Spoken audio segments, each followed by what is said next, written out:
Allah Subhanahu wa taala berfirman, "Fa idza qadaitumus salata fadhkurullaha qiyaman wa qu'udan wa 'ala junubikum." Maka apabila kamu telah selesai melaksanakan salat, maka berzikirlah kepada Allah di waktu berdiri, di waktu duduk, dan di waktu berbaring. Karena kondisi salat seseorang itu kan tergantung kesehatan dan tidaknya, sehingga boleh jadi mungkin dia bisa berzikir sambil berdiri karena mungkin tergesa-gesa habis sholat ada urusan, maka bisa sambil jalan, ataupun kalau lagi senang bisa zikir sambil duduk, atau mungkin kalau orang itu sakit bisa berbaring dalam kondisi zikir. Kemudian dalam surah Al-Jum'ah juga Allah katakan dalam ayat ke-10, fa idza qudiyatis salatu fantashiru fil ardi wabtaghu min fadlillahi wadhkurullaha katsiran la'allakum tuflihun. Apabila telah ditunaikan salat, maka bertebarlah di muka bumi dan carilah karunia Allah, dan berzikirlah kepada Allah dengan zikir yang banyak supaya kalian beruntung. Dua ayat ini menunjukkan kepada kita tentang anjuran zikir setelah sholat. Adapun keutamaannya, zikir setelah sholat itu la yakhibu qailuhun aw fa'iluhun, tidak akan disentuh dengan kerugian bagi yang membacanya atau bagi yang melakukannya. Nabi SAW bersabda dalam hadis Ka'b bin Ujrah radhiyallahu an, mu'aqqibatu la yakhibu qailuhun aw fa'iluhun dubura kulli salatin maktubatin 33 tasbihatan wa 33 tahmidatan wa 34 takbiratan. Kata Nabi SAW, perkara yang tidak akan mengalami kerugian bagi yang mengucapkan atau yang melakukannya setiap selesai solat 5 waktu, maka bacalah 33 tasbih, 33 tahmid, dan 34 takbir. Jadi orang yang membaca zikir setelah solat itu dipastikan hidupnya tidak akan mengalami kerugian. Kemudian yang kedua, bahwa orang yang berzikir setelah sholat itu pahalanya sama dengan haji, pahalanya sama dengan umrah, pahalanya sama dengan sedekah, bahkan pahalanya sama dengan jihad. Jadi rugi kalau sampai orang meninggalkan zikir setelah sholat. Lihat pahalanya. Dan itu disyaratkan dalam hadis Bukhari Muslim dari hadis Abi Hurairah radhiyallahu an, anna fuqara al-muhajirin atau Rasulullah sallallahu alaihi wasallam. Jadi orang-orang miskin dari kalangan muhajirin itu, mereka datang kepada Nabi sallallahu alaihi wasallam, kemudian mereka berkata, "Ya Rasulullah, dhahaba ahlud dusur bid darajatil ula wa na'imal mukim." Rasul, orang-orang kaya itu mereka mendahului kami dengan derajat-derajat tinggi dan nikmat yang sangat besar. Yusalluna kama nusalli wa yasumuna kama nasum walahum fadlun min amwalin yahujjuna wa ya'tamiruna wa yujahiduna wa yatasaddaquna. Mereka salat sama dengan kami, mereka puasa sama dengan kami, tapi mereka punya harta yang kami tidak punya. Mereka bisa haji dengan hartanya, bisa umroh dengan hartanya, bisa jihad dengan hartanya, bisa sedekah dengan hartanya. Maka Nabi SAW mengatakan, maukah ku ajarkan kepada kalian yang kalian akan dapat seperti yang mereka dapat?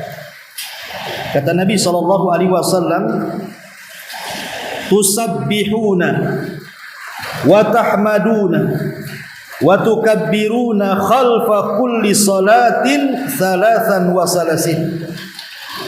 Kalian tinggal bertasbih, bertahmid, bertakbir setiap selesai solat 33, itu sama pahalanya. Lihat bagaimana Nabi SAW menyamakan orang-orang yang zikir setelah solat pahalanya sama dengan haji, pahalanya sama dengan umroh, pahalanya sama dengan jihad, dan bahkan dengan bersedekah yang banyak. Ini yang kedua. Yang ketiga, zikir setelah solat itu bisa menggugurkan banyak dosa. Bisa menggugurkan banyak dosa. Walaupun dosa kita itu sebanyak buih yang ada di lautan. Dan itu disebutkan dalam beberapa hadis. Di antaranya hadis Abu Hurairah radhiyallahu an yang dikeluarkan Imam Muslim. Kata Nabi SAW, man sabbahallah fi duburi kulli salatin 33 wa hamidallah 33 wa kabbarallaha 33 fatilka 99 wa qala tamamul mi'ah la ilaha illallah wahdahu la syarikalah lahul mulku wa lahul hamdu wa huwa ala kulli syai'in qadir ghufirat khatayahu wa in kanat mithla zabadil bahri. Dari Abu Hurairah radhiyallahu an, Nabi mengatakan, barang siapa yang bertasbih setiap selesai solat 33, mengucapkan alhamdulillah 33, mengucapkan Allahu Akbar 33, sehingga genap menjadi 99, kemudian disempurnakan 100 dengan la ilaha illallah wahdahu la syarikalah lahul mulku wa lahul hamdu wa huwa ala kulli syai'in qadir, akan diampuni kesalahan-kesalahannya walaupun sebanyak buih yang ada di lautan. Ya, luar biasa. Berapa banyak dosa yang kita lakukan, setiap hari kita melakukan dosa. Maka orang yang mengamalkan zikir setelah solat tidak sadar dosa kita diampuni oleh Allah Subhanahu wa taala. Ini yang ketiga. Yang keempat, bahwa zikir setelah solat itu wasiat dari Nabi. Nabi yang berwasiat agar jangan meninggalkan zikir setelah solat. Sebagaimana hadis yang dikeluarkan Imam Ahmad dan juga Abi Dawud dari Mu'adz bin Jabal radhiyallahu an. Jadi satu hari Rasul mengambil tangannya dan mengatakan, ya Mu'adz, inni uhibbuka fillah. Wahai Mu'adz, saya mencintai engkau karena Allah. Usika ya Mu'adz, aku wasiatkan kepadamu, la tada'anna fi duburi kulli salatin an taqula Allahumma inni ala dzikrika wa syukrika wa husni ibadati. Jangan pernah tinggalkan zikir setelah solat, wahai Mu'adz, dan katakanlah, Allahumma ya Allah, a'inni ala dzikrik, tolong aku agar bisa mengingatmu, wa syukrik, dan bersyukur akan nikmatmu, wa husni ibadatik, dan tolong agar aku bisa beribadah kepadamu seindah mungkin. Hadis ini disebutkan dalam kitab Sahih Al-Jami'. Ya, bagaimana di sini Nabi SAW menjelaskan tentang keutamaan zikir setelah solat, luar biasa. Maka rugi sekali kalau seandainya seseorang kemudian meninggalkan zikir setelah solat. Apalagi zikir setelah solat tadi menghancurkan dosa-dosa kita, merontokkan dosa-dosa kita. Walaupun dosa kita itu sebanyak buih yang ada di lautan. Coba perhatikan, Bu. Kita membaca tasbih, tahmid, dan takbir ini kan bukan hanya diperintahkan setelah sholat saja, tapi juga diperintahkan sebelum tidur, kan? Kenapa demikian? Kata Nabi SAW kepada Ali radhiyallahu anhu dan juga Fatimah putrinya mengatakan, maukah ku ajarkan kepada kalian beberapa kalimat, kata Rasul, dan itu lebih baik daripada pembantu yang kalian minta. Kemudian Nabi SAW mengatakan, kalau engkau berangkat ke pembaringanmu, maka ucapkan tasbih 33, kemudian tahmid 33, dan takbir 34. Jadi semua 100. Apa faedahnya? Ingat, kalimat tasbih saja, kalimat tasbih itu terkandung tauhid. Karena kita membersihkan semua sifat-sifat dan nama-nama Allah dari hal-hal yang bisa mengurangi. Artinya ketika kita bertasbih itu di dalamnya terkandung tauhid. Jadi kalau ibu membaca tasbih sebelum tidur itu hakikatnya tidur ibu itu di atas tauhid gitu maksudnya. Sehingga kalau tidur di atas tauhid, kalau Allah takdirkan kita meninggal berarti meninggal di atas tauhid. Coba, nikmat mana lagi orang meninggal di atas tauhid itu? Apalagi bacaan-bacaan zikir seperti itu kalau kita kemudian baca sebelum tidur itu juga bisa menolong kita untuk bangun tengah malam. Supaya kita ini bisa sholat malam dan mendapatkan kecintaan Allah Subhanahu wa ta'ala. Karena ucapan yang paling dicintai Allah itu kan 4. Ucapan yang paling dicintai Allah itu 4. Pertama subhanallah, kemudian alhamdulillah, kemudian la ilaha illallah, kemudian Allahu akbar. Inilah 4 kalimat yang paling dicintai Allah. Subhanallah, alhamdulillah, la ilaha illallah, Allahu akbar. Artinya kalau kita baca 4-4-nya berarti kita sedang dicintai Allah Subhanahu wa ta'ala. Ini maksudnya keumuman zikir ya, apalagi dibaca selepas sholat. Tapi kalau kita melihat keutamaan zikir secara umum lebih hebat lagi. Kata Nabi SAW dalam hadis Abi Darda radhiyallahu anhu yang dikeluarkan Imam Tirmidzi dan disahihkan oleh Syekh Nasiruddin Al-Albani rahimahullahu taala, Rasul mengatakan, ala adullukum bi khairi min a'malikum. Maukah aku tunjukkan kepada kalian sebaik-baik amal? Bayangkan, zikir itu sebaik-baik amal kata Nabi. Wa azkaha inda malikikum, lebih membersihkan kalian ketika berhadapan dengan Allah. Wa arfauha fi darajatikum, diangkat derajat kalian di sisi Allah. Wa khairun lakum min infaqiz zahabi wal waraq, wa khairun lakum min antalqau aduwakum fatadribu a'naqahum wa yadribu a'naqakum. Bahkan lebih baik daripada infak emas dan perak, bahkan lebih baik daripada Anda berjihad sehingga Anda dibunuh atau membunuh musuh. Kata sahabat, tentu Rasul, amalan apa itu kok banyak kali keutamaan? Kata Rasulullah, zikrullah, berzikir kepada Allah Azza wa Jalla. 1, kata Rasul, amalan yang paling baik. 2, bisa membersihkan kita di hadapan Allah. 3, bisa mengangkat derajat kita di sisi Allah.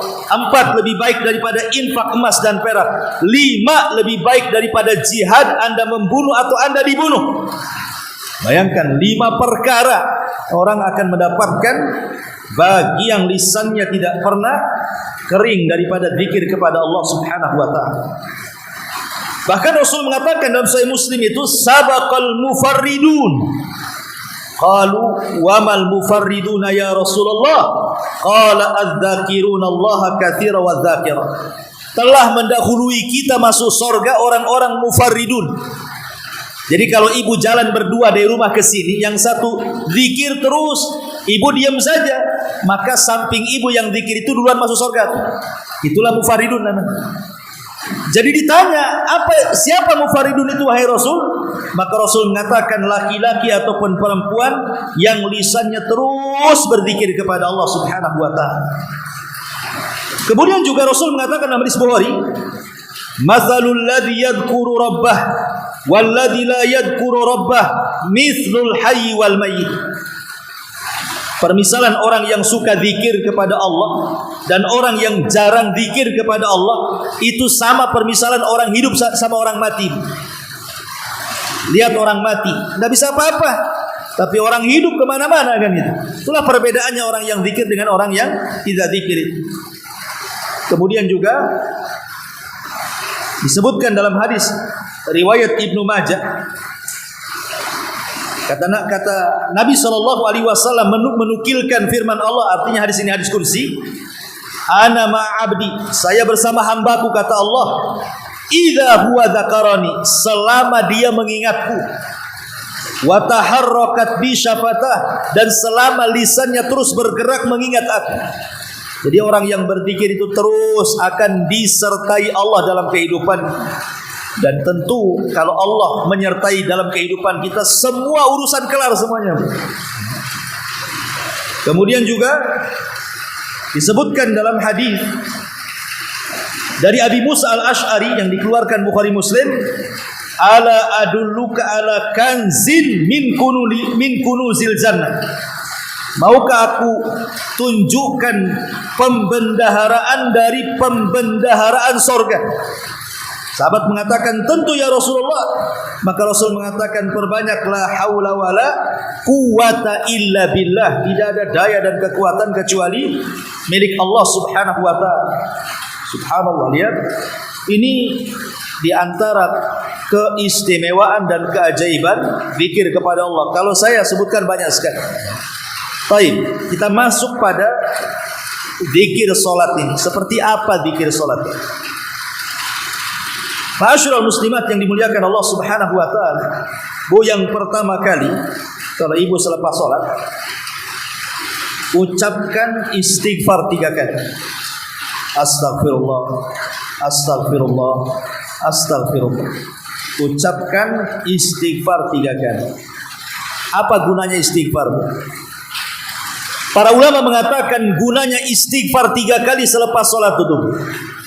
Yang namanya kita lagi solat itu kadang-kadang menghayal, kadang-kadang kurang khusyuk, kadang-kadang bacaannya kurang fasih, kadang-kadang melamun, kadang-kadang kurang tumak ninah. Kita tidak tahu kan, mesti dalam solat kita itu adalah kekurangan-kekurangan itu.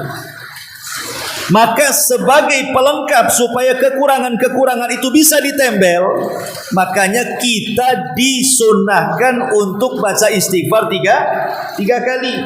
Itu minimal, ya. Minimal itu baca istighfar. Kalau ibu tergesa-gesa kan itu ya, maka istighfar jangan sampai ditinggal. Umpamanya ibu lagi safar kemana, kemudian sholat di musola, kalau lama-lama zikir ketinggalan, istighfar ini tolong jangan ditinggal. Minimal istighfar aja. Astagfirullah, astagfirullah, astagfirullah. Karena fungsinya istighfar ini tadi, boleh jadi ketika kita sholat ini ada kekurangan, itu maksud. Makanya disuruh istighfar 3 kali. Kemudian ditambah dengan zikir-zikir yang lainnya. Sebagaimana dalam hadis Thauban radhiyallahu anhu, Nabi SAW apabila selesai sholat, kemudian beliau beristighfar 3 kali, kemudian menambah Allahumma antas salam wa minkas salam tabarakta ya dzal jalali wal ikram. Nah, jadi tolong ini jangan tinggalkan. Ini sependek-pendeknya zikir. Jadi kalau ibu tergesa-gesa, paling pendek zikir istighfar 3 kali dengan Allahumma antas salam wa minkas salam tabarakta ya dzal jalali wal ikram, pergi. Kalau memang sangat mendesak gitu ya, sangat tergesa-gesa, tidak bisa duduk lama-lama, inilah sependek-pendeknya zikir. Astagfirullah, astagfirullah, astagfirullah. Allahumma antas salam wa minkas salam tabarakta ya dzal jalali wal ikram. Ya Allah, Engkaulah yang salam dan keselamatan hanya milik Engkau. Maha suci Engkau, wahai Zat yang memiliki semua keagungan dan kemuliaan. Ma'asyiral muslimat yang dimuliakan Allah Azza wa Jalla, baru kemudian kita baca tauhid. Setelah kita membaca astagfirullah, astagfirullah, astagfirullah, Allahumma antas salam wa minkas salam tabarakta ya dzal jalali wal ikram, maka ibu lanjut dengan mentauhidkan Allah. La ilaha illallah wahdahu la syarikalah. Tidak ada sesembahan yang berhak disembah kecuali Allah yang tidak ada sekutu baginya. Kemudian membaca Allahumma la mani'a lima a'taita wa la mu'tiya lima mana'ta wa la yanfa'u dzal jaddi minkal jadd. Allahumma la mani'a lima a'taita. Ya Allah, tidak ada yang mencegah apa yang Kau berikan. Wala mu'tiya lima mana'ta, dan tidak ada yang memberi apa yang Kau cegah. Wala yanfa'u dzal jaddi minkal jadd, dan tidak berguna kekayaan dan kemuliaan bagi pemiliknya kecuali Engkau ya Rabb, semua kejayaan dan kemuliaan milik. Jadi ini bacaan selanjutnya, la ilaha illallah wahdahu la syarikalah, Allahumma la mani'a lima a'taita wa la mu'tiya lima mana'ta wa la yanfa'u dzal jaddi minkal jadd. Lalu setelah itu ibu bisa menambah sebagaimana hadis Abdullah bin Zubair itu, la ilaha illallah wahdahu la syarikalah, lahul mulku wa lahul hamdu wa huwa ala kulli syai'in qadir, la haula wa la quwata illa billah, la ilaha illallah wa la na'budu illa iyyah, lahun ni'matu wa lahul fadlu wa lahus sana'ul hasan, la ilaha illallah mukhlisina lahuddin walau karihal kafirun. Ini juga kalau ibu menghafal baca juga. Baru setelah itu ibu bertasbih, bertahmid, bertakbir, dan ini ada 5 cara. Ingat Bu ya. Tasbih, takbir, tahmid itu ada 5 cara. Saya kasih tahu, semuanya riwayatnya sahih. 1. Ibu membaca subhanallah 33 kali. Kemudian alhamdulillah 33 kali. Kemudian Allahu Akbar 33 kali. Berarti jumlahnya berapa? 99 kali. Ini gambaran pertama, bentuk pertama. Boleh juga yang kedua. Tasbih subhanallah 33 kali, takbir 33 kali, kemudian tahmid 33 kali, kasih genap 100 dengan la ilaha illallah. Wahdahu la syarikalah, lahul mulku wa lahul hamdu wa huwa ala kulli syai'in qadir. Berarti semuanya ada 100. Karena tasbih 33, kemudian tahmid 33, kemudian takbir 33, 99 tambah 1 jadi 100 dengan la ilaha illallah. Ini bentuk yang kedua. Bentuk yang ketiga, tasbih subhanallah 33, tahmid 33, takbir 34. Berarti 100 kan? Ya, ini gambaran yang ketiga ya. Tasbih 33, tahmid 33, takbir 34. Berarti 100. Berarti sudah berapa? Sudah 3. Kemudian yang keempat, ini gambaran yang keempat, boleh juga. Tasbih 25, tahmid 25, takbir 25, tahlil 25. Jadi 100. Saya ulang. Ini cara yang keempat. Tasbih subhanallah subhanallah subhanallah 25 kali. Alhamdulillah alhamdulillah alhamdulillah 25 kali. Allahu akbar Allahu akbar Allahu akbar 25 kali.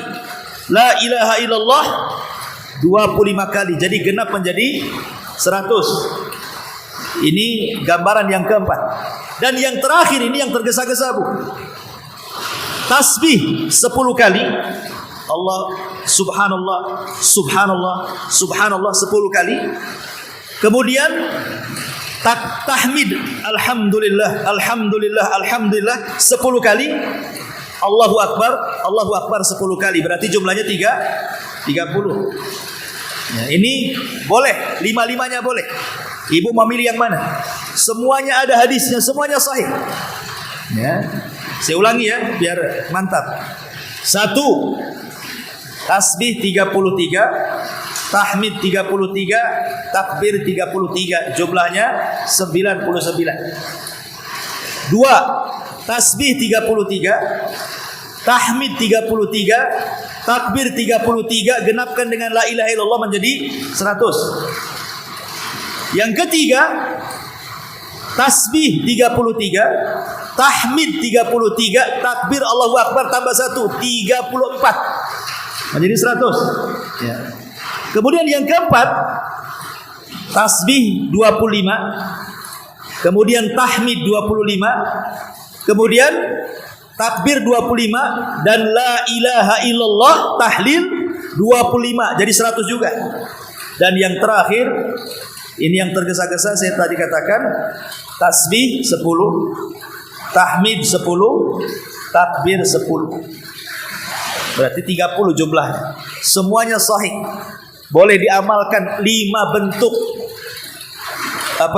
zikir ini, 5-5-nya hadisnya semuanya sahih.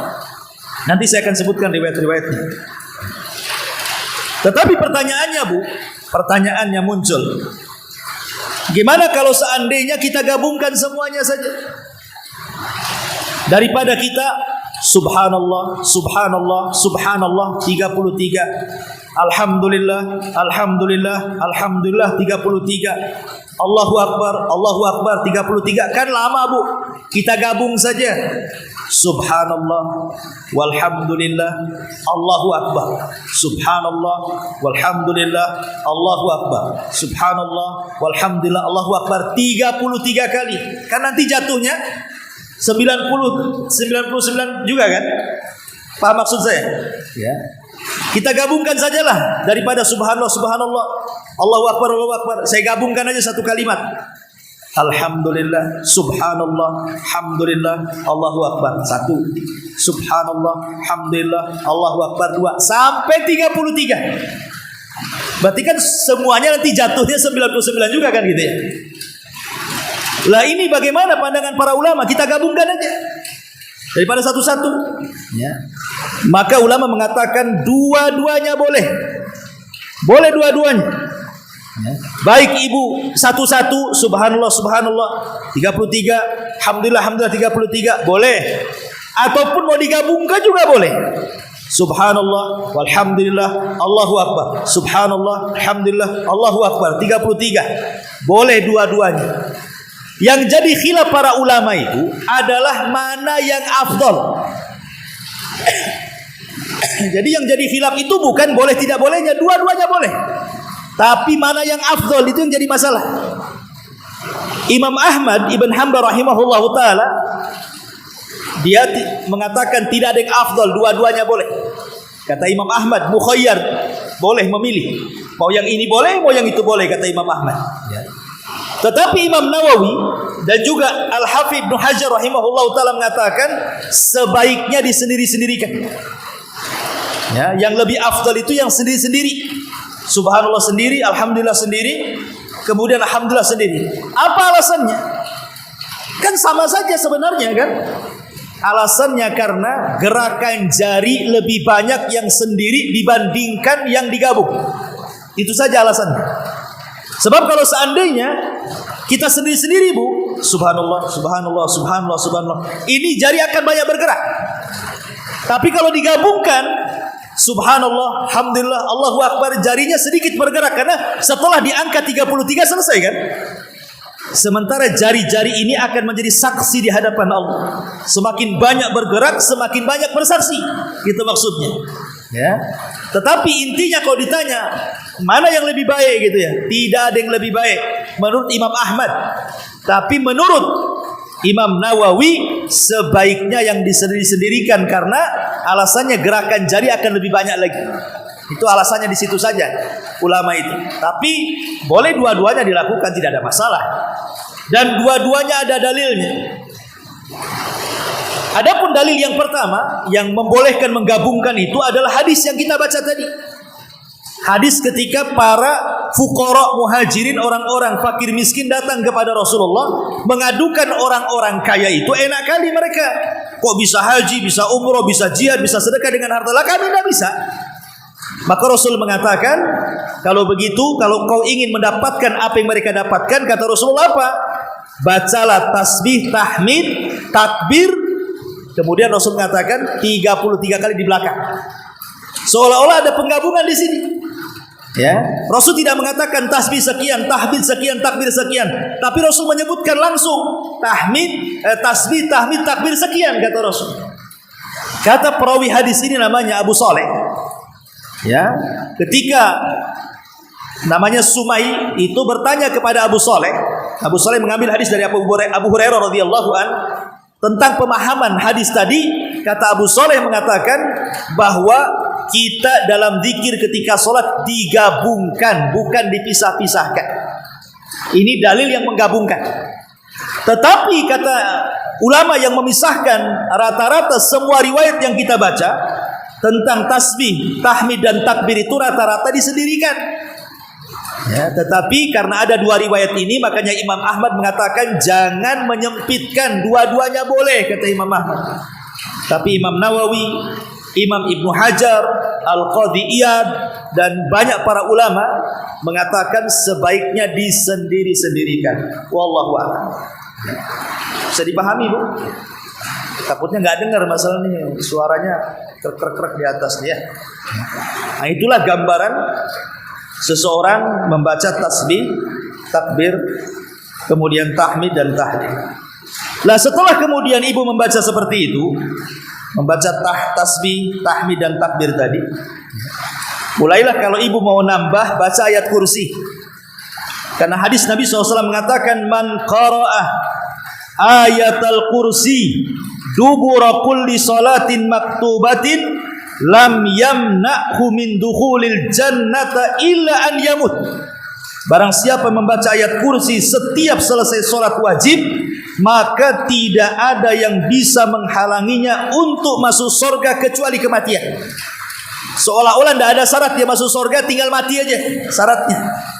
Orang yang melanggengkan membaca ayat kursi selepas sholat wajib, tapi dibaca setelah tasbih, tahmid, takbir, baca ayat kursi. Kemudian boleh juga dibaca setelah ayat kursi muawwidzataini, qul a'udzu birabbil falaq dan qul a'udzu birabbin nas.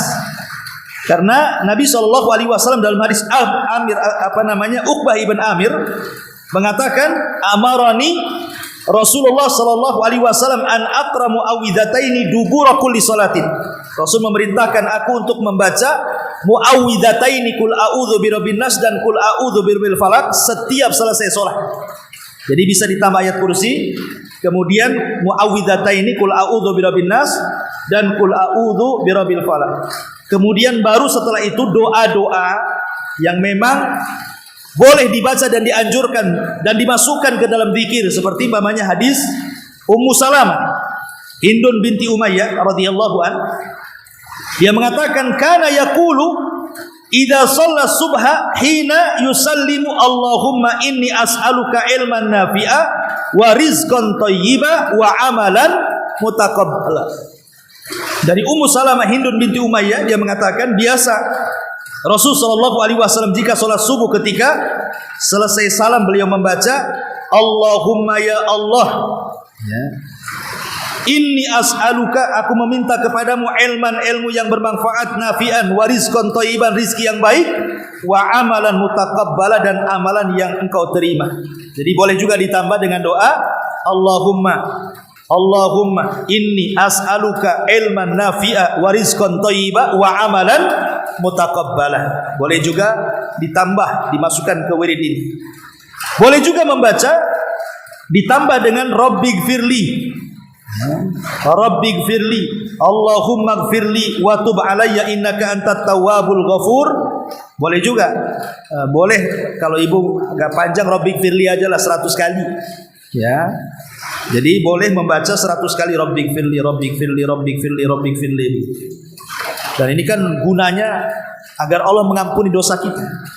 Dan itu sebagaimana riwayat Imam Ahmad dalam musnadnya. Kemudian atau ibu boleh juga membaca doa yang diajarkan Rasul kepada Mu'adz tadi. Allahumma inni ala dzikrika wa syukrika wa husni ibadatik. Atau boleh juga ditambah doa takut kepada kesyirikan yang diajarkan Rasul kepada Abu Bakar. Karena Abu Bakar selalu membaca selepas sholat apa? Dijadikan wirid, Allahumma inni a'udzubika an usyrika bika wa ana a'lam wa a'udzubika bima la a'lam. Ya Allah, aku berlindung dari kesyirikan yang aku tahu dan dari kesyirikan yang aku tidak tahu. Nah, inilah bacaan-bacaan zikir. Kata para ulama, kesalahan orang habis sholat itu langsung doa. Jangan doa dulu, ya. Zikir dulu. Selesaikan zikirnya baru doa. Ya, karena Rasulullah SAW tidak ada satupun riwayat habis sholat langsung doa, ngangkat tangan, tidak ada. Zikir dulu, ya. Karena zikir ini sudah terkandung doa sebenarnya. Ya, zikir sendiri sudah terkandung doa, apalagi istighfar tadi. Masa habis sholat langsung angkat tangan? Enggak begitu. Minta dulu ampun kepada Allah. Boleh jadi sholat yang kita lakukan ada kelalaiannya, kita tidak tahu. Makanya habis sholat langsung astagfirullahaladzim, astagfirullahaladzim, astagfirullahaladzim. Supaya sekali lagi dosa-dosa dalam sholat kita, kelalaian kita dalam sholat kita itu bisa disempurnakan dengan dengan istighfar, ya. Ma'asyiral muslimat yang dimuliakan Allah Subhanahu wa taala. Adapun hadis yang masalah tasbih, tahmid, takbir tadi itu, ya. Pertama riwayat Abu Hurairah radhiyallahu an yang dikeluarkan Imam Muslim. Man sabbahallah fi dzuburi kulli salatin 33 wa hamidallah 33 wa kabbarallah 33 fatilka tis'atun wa tis'un wa qala tamamul mi'ah la ilaha illallah wahdahu la syarikalah lahul mulku wa lahul hamdu wa huwa ala kulli syai'in qadir. Ini yang pertama. Barang siapa yang berzikir setelah selesai solat kemudian membaca tasbih 33, tahmid 33, takbir 33, lengkapi la ilaha illallah jadi 100. Ini yang pertama tadi ya, gambar. Kemudian yang kedua 33 tasbih, 33 tahmid, 34 takbir. Ya, jadi 100 juga. Ini berdasarkan hadis Ka'ab bin Ujrah radhiyallahu an. Kata Nabi SAW, mu'aqibatun la yakhibu qailuhun aw fa'iluhun dubura kulli salatin maktubatin 33 tasbihatan wa 33 tahmidatan wa 34 takbiratan. Ada beberapa kalimat yang orang yang mengucapkannya tidak akan rugi dunia akhirat. 33 tasbih, 33 tahmid, 34 takbir. Ini gambaran yang kedua, ya, 100 juga, ya. Kemudian gambaran yang ketiga, yang tasbih 25, tahmid 25, takbir 25, tahlil 25, 100 juga tuh.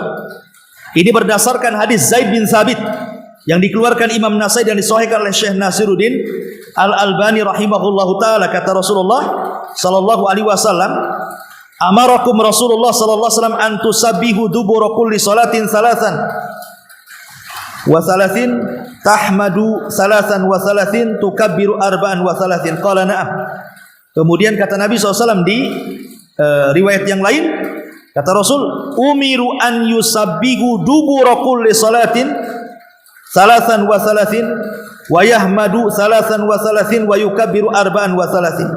Kemudian kata Rasul sallallahu alaihi wasallam ditambah di ujung hadis, kata Nabi SAW, faj'aluha khamsan wa ishrin. Ya, jadikan oleh kalian khamsan wa ishrin, artinya 25. Ya, enggak perlu 33, boleh 25, 25 jadi 100. Nah, gitu maksudnya. Ini berdasarkan hadis Zaid ibn Thabit yang dikeluarkan Imam Nasai. Atau tadi 10 tadi. Tasbih 10, takbir 10, kemudian tahmid 10 berdasarkan hadis Abdullah ibn Amr radhiyallahu an. Nabi sallallahu alaihi wasallam mengatakan, yang dikeluarkan Imam Abi Dawud dan disahihkan oleh Syekh Nasiruddin Albani rahimahullah taala, yusabbihu fi duburi kulli salatin ashran wa yahmadu ashran wa yukabbiru ashran. Bertasbih 10 kali, bertahmid 10 kali, dan bertakbir 33 kali. Termasuk juga gambaran yang 33 tasbih, 33 tahmid, 33 takbir tanpa digenapkan menjadi 100. Ini pun hadisnya disahihkan oleh Syekh Nasiruddin Al-Albani rahimahullah. Intinya bahwa ada 5 gambaran. Itu secara singkat zikir selepas salat.